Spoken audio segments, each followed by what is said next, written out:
Assalamualaikum warahmatullahi wabarakatuh. Ketemu lagi dengan Kak Furkan di channel Arif Furkan. Pada video kali ini Kak Furkan kembali berbagi informasi yang terbaru seputar P3K 2024 yang dimana tahap 1 ini sudah selesai Bapak Ibu ya. Ini sudah masuk di tahap 2 sehingga tahap 1 bersiap untuk menanti kelulusan ya dan pengisian daerah tentunya. Oke, langsung saja kita gas ke informasinya Bapak Ibu ya. Oke, di sini 19 Desember 2024 part 3. Ini artinya video ketiga di channelnya Kak Furkon. Oke, ini ada kabar terbaru dari jpnn.com ya Bapak Ibu ya. Di sini Bapak Ibu bisa perhatikan bahwa seleksi PPPK 2024 ada 2 kategori honorer ini dipastikan aman, tetapi gajinya berbeda. Kamis hari ini ya, jam 4.54 tadi. Nah, mengapa ini berbeda, Bapak Ibu ya? Nah, ini dikarenakan ada 2 jenis nanti, Bapak Ibu ya. BPK nanti ada 2 jenis. Ada teman-teman yang masuk perankingan itu penuh waktu ya kan. Nah, nanti akan diangkat penuh waktu. Kemudian teman-teman yang tidak masuk perankingan di tahap 1 ya kan. Ini tahap 1. Nanti tahap 2 insya Allah juga kayak gitu Bapak Ibu ya. Nanti yang tidak masuk perankingan itu akan diangkat menjadi PPPK paruh waktu. Paruh waktu. Nah, nanti spekulasinya menurut Ibu Rini selaku Menpan RB ya Bapak Ibu ya. Kalau yang paruh waktu ini berbedanya itu kalau paruh waktu ini tergantung Pemda ya Bapak Ibu ya. Ini tergantung Pemda. Tergantung daerah lah istilahnya ya. Tergantung daerah. Jadi terserah daerahnya nanti, mungkin tetap ada regulasinya nanti Bapak Ibu ya. Jadi tetap ada minimalnya gajinya itu sekian. Bahkan menurut Ibu Rini Widianti selaku Menpan RB itu kalau daerahnya mampu menggaji penuh waktu itu dipersilahkan Bapak Ibu ya. Jadi kalau daerahnya itu katakanlah anggarannya besar dan mampu menggaji penuh waktu, meskipun teman-teman ini ada yang tidak lolos perankingan. Di tahap 1 ini ada yang katakanlah tidak lolos perankingan, tetapi ada daerah yang mampu menggaji penuh waktu, itu dipersilahkan. Nanti akan diatur Bapak Ibu ya. Seperti ini ya. Jadi kalau yang masuk perankingan otomatis penuh waktu, jadi aman jiwa. Nah, di sini kalau yang per waktu ini tergantung dari daerah. Banyak subscribernya Kak Furkon itu menanyakan bagaimana dengan aturan gajinya Kak. Untuk aturan gaji memang belum ada ya Bapak Ibu ya. Untuk aturan penggajiannya untuk yang paruh waktu itu memang belum ada Bapak Ibu ya. Nah, spekulasinya yaitu tergantung daerah masing-masing, seperti itu. Nah, di sini Bapak Ibu bisa perhatikan jpnn.com Jakarta Bapak Ibu ya. Menpan RB Ibu Rini Widiantini ini juga memiliki komitmen nih untuk menjalankan amanat pasal 66 Undang-Undang Nomor 20 Tahun 2023. Berkaitan dengan apa? Berkaitan dengan pengangkatan honorer melalui seleksi P3K 2024. Dan ini targetnya beliau itu sih tuntas di tahun ini Bapak Ibu ya. Ini targetnya beliau itu adalah tuntas. Jadi semua tenaga honorer itu akan dituntaskan di tahun ini. Entah itu PPPK-nya penuh waktu ataupun paruh waktu. Tetap nanti untuk ada pertanyaan juga di channel Kak Furkon, kalau yang paruh waktu gimana Kak? Tetap mengisi DRH atau enggak? Nah, ini juga pertanyaan yang menarik ya, karena DRH. Kalau yang penuh waktu itu jelas ya Bapak Ibu. Kalau yang masuk perangkingan itu jelas harus mengisi DRH atau daftar riwayat hidup. Kalau yang part time karena di sini belum ada regulasi ya. Belum ada regulasi untuk yang paruh waktu ya kan. Makanya kita tidak bisa memastikan ya kan. Kita tidak bisa memastikan teman-teman yang paruh waktu itu mengisi DRH atau enggak. Nanti kita tunggu regulasi resminya saja Bapak Ibu ya. Oke, seperti itu. Kemudian Bapak Ibu bisa perhatikan bahwa pasal 66 UU ASN itu menyatakan bahwa pegawai non ASN atau nama lainnya wajib diselesaikan penataannya paling lambat Desember. Nah, makanya Desember ini harus tuntas Bapak Ibu ya.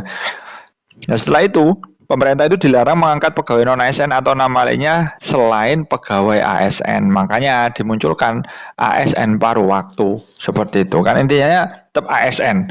Meskipun nanti regulasinya belum ada, tapi ini sudah dirancang sih Bapak Ibu ya. Insya Allah bakalan terjadi. Ya kan, ini sudah dibahas dulu-dulu ya kan, sebenarnya sejak awal tahun ini sudah dibahas ya. Makanya di sini kita tinggal eksekusi saja, kita tinggal menunggu saja. Bahkan di sini Bapak Ibu bisa perhatikan Menpan RB Ibu Rini Widianti ini juga menghendaki seluruh honorer database BKN dan non database bisa beralih status ke PPPK meski sebagian P3K paruh waktu. Nah, jadi teman-teman honorer ini sih tenang saja sih ya kan, tetap lulus. Untuk yang tahap 1 ini sudah dijanjikan bahwa tahap 1 ini lulus semua Bapak Ibu ya. Untuk peserta PPPK tahap 1 ini lulus semua. Nanti yang masuk perankingan ya kan, yang sesuai formasi berarti yang masuk yang full time ya kan. Yang tidak masuk perankingan berarti yang part time seperti itu. Jadi intinya tetap menjadi P3K seperti itu. Kemudian bisa Bapak Ibu perhatikan di sini adanya permintaan ya Bapak Ibu ya, adanya permintaan instansi pusat dan daerah untuk memberikan afirmasi nih kepada seluruh honorer database BKN yang dinyatakan TMS atau tidak memenuhi syarat pada seleksi P3K tahap 1 untuk bisa mendaftar lagi di seleksi tahap 2. Banyak teman-teman di honorer database BKN ataupun K2 ya Bapak Ibu ya. Teman-teman kemarin itu banyak statusnya yang TMS. Kalau TMS ini tidak langsung PPK part-time ya Bapak Ibu ya. TMS ini diarahkan untuk mendaftar ulang ya kan, mendaftar di PPPK tahap 2, mendaftar tahap 2. Tentunya karena identitasnya Bapak Ibu itu sudah terkonek ya di sistem itu di tahap 1. Tentunya teman-teman harus laporan ke dinas terkait sih ya kan. Laporan, karena kalau tidak laporan pada saat pembuatan akun itu pasti tidak bisa resume ya kan. Banyak sebenarnya Kak Furkon itu memberikan penjelasan ya di komentar itu tidak bisa resume. Makanya nanti teman-teman harus menghubungi dinas terkait ya terkait hal ini supaya nanti bisa dihubungkan ke pusat dan bisa direset sistemnya oleh pusat ya kan, sehingga di PPK tahap 1 itu teman-teman sudah di restart sehingga bisa melanjutkan resume pendaftaran di tahap 2. Seperti itu. Ini kalau nggak salah Bapak Ibu ya, terakhir 27 Desember, masih ada 7 hari Bapak Ibu ya, segera langsung gas saja ke dinas terkait. Bila formasi yang tersedia tidak menampung seluruh peserta seleksi PPPK 2024, maka instansi diminta mengakomodasi honorernya menjadi PPPK paruh waktu. Wah, ini sudah jelas sih Bapak Ibu ya. Jadi intinya itu lulus semua. Ya masuk perankingan ya full time, kalau nggak masuk ya part time. Gitu aja intinya Bapak Ibu ya. Nah, di sini Bapak Ibu bisa perhatikan memang target pemerintah itu 1,7 juta honorer ini masuk database BKN. Ini diangkat semua menjadi ASN di seleksi P3K 2024. Termasuk Bapak Ibu bisa perhatikan kalau di dalamnya itu ya ada THK 2 atau K2 ya kan, kemudian database BKN ya kan, honorer database BKN, atau teman-teman honorer non database minimal 2 tahun masa kerja. Ini terakomodir semua nih menjadi PPPK paruh waktu kalau teman-teman itu tidak bisa masuk perankingan. Nah, teman-teman itu bisa dialihkan ke P3K paruh waktu. Kalau teman-teman masuk perankingan ya otomatis ke full time atau P3K penuh waktu seperti itu. Kemudian Bapak Ibu bisa perhatikan di sini lebih lanjut dikatakan bahwa ada satu penjelasan nih, honorer non database BKN itu diberikan kesempatan ikut seleksi P3K 2024 untuk mengisi formasi PPPK penuh waktu yang masih kosong.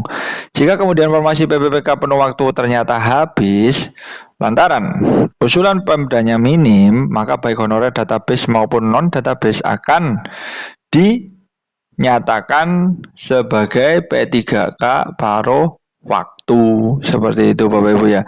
Nah, di sini Bapak Ibu bisa perhatikan lewat surat tersebut bahwa Ibu Rini ini menjelaskan kepada masing-masing pejabat atau pembina kepegawaian PPK baik instansi pusat maupun daerah untuk menganggarkan gaji pegawai non ASN alias honorer. Seperti itu Bapak Ibu ya. Kemudian di sini ada pernyataan bahwa suatu pemerintah pusat ataupun daerah harus tetap menganggarkan gaji bagi pegawai non-ASN yang sedang mengikuti proses seleksi hingga diangkat menjadi ASN ini, Buan. Jadi tenang saja, tidak ada PHK, Bapak Ibu, santai saja. Nah, nanti anggaran gaji honorer tersebut bisa untuk membayar gaji PPK paruh waktu.